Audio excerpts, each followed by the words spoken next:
Mais voilà, on est très heureux de la réaction ce soir. Et on sait pas, c'est peut-être mieux de gagner ce match 3-2 de la manière comment ça s'est passé que gagner un match 3-0 à domicile, parce qu'on a réussi à montrer que peu importe le résultat, on a continué à jouer, on a continué à installer notre philosophie de jeu et ça a apporté ses fruits ce soir.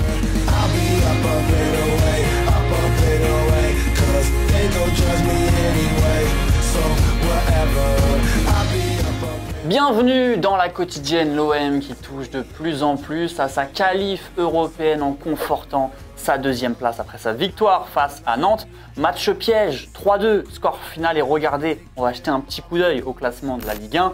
On le disait, Marseille s'envole derrière Paris avec 62 points, surtout après la défaite de Rennes à Strasbourg.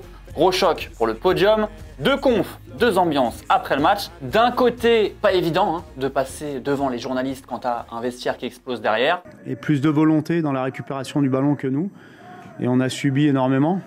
Et de l'autre côté, t'as un coach qui aime un peu trop son équipe. On a outrageusement dominé les débats, on s'est créé beaucoup d'occasions de but, très intense sur la dernière demi-heure. Je crois que dans le jeu, on a créé des mouvements vraiment très intéressants. Puis je dois aussi souligner la qualité des entrants. Mais ce que les gars ont fait encore ce soir, c'est incroyable. Voilà. En revanche, pour l'OL, on est sur de la bonne grosse crise. Et oui, après être revenu au score à la 72e, il leur a fallu seulement 2 minutes pour se refaire mener. Claudio Cassapa, après le match, l'entraîneur adjoint de Lyon, on sent que ça va pas.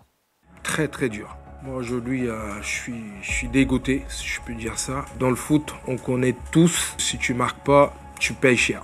Question du jour, du coup il reste 5 journées avant la fin du championnat. Lyon est 8e au classement avec 49 points.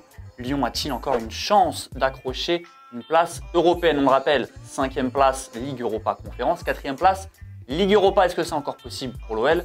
Dites-nous tout de commentaires sélectionnés demain. Le football vrai, oui, avec les spécialistes des golasso ou plutôt des sakagoru. Voilà, c'est comme ça qu'on dit beau but en japonais. Et c'est Wataru Tanaka qui ouvre le bal avec cette magnifique volée. Voilà, face au Tokyo Verdy.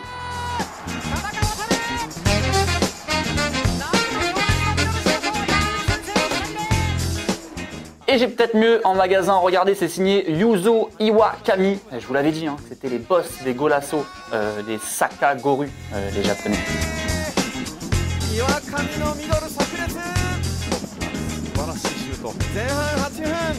Et on va parler du foot étranger un petit peu parce que ça jouait hier en Première Ligue. City repasse leader dans cette folle course vers le titre. La victoire était impérative face à Brighton et c'est chose faite. 3-0 pour les Sky Blues. Tranquille, mais c'est surtout Arsenal qui réalise le gros coup, le braco. Victoire 4-2 sur la pelouse de Chelsea avec notamment un excellent Eddie Nketiah sur le front de l'attaque. Et nous, on est content quand Arsenal gagne parce qu'on retrouve nos gars d'Arsenal Fan TV. Et il nous avait manqué un petit peu.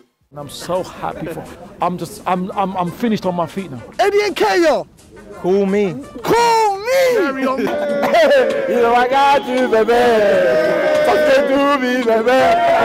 I'm sleeping now. I'm sleeping when I'm talking to you, Cecil. You're in dreamland. Is that what you're saying? I'm in something. It's just. Etc. Clear, Chelsea was clearly That's the my best. wife. Oh, go away!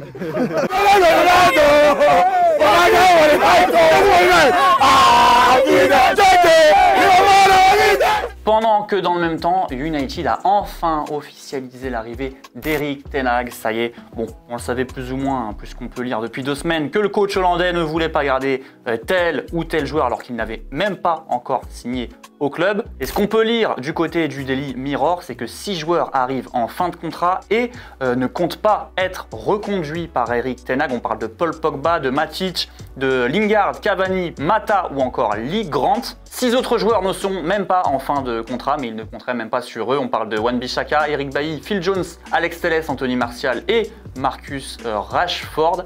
Le coach hollandais compte même faire rapatrier Donny van de Beek à Everton actuellement pour le ramener à United. Donc voilà, pas mal de choses risquent de bouger pour United la saison prochaine. En attendant, d'éclat d'un éventuel concurrent en Première Ligue peut-être. C'est Django Chelvey, et oui, le vétéran, le milieu de Newcastle, qui ne mâche pas ses mots. Écoutez.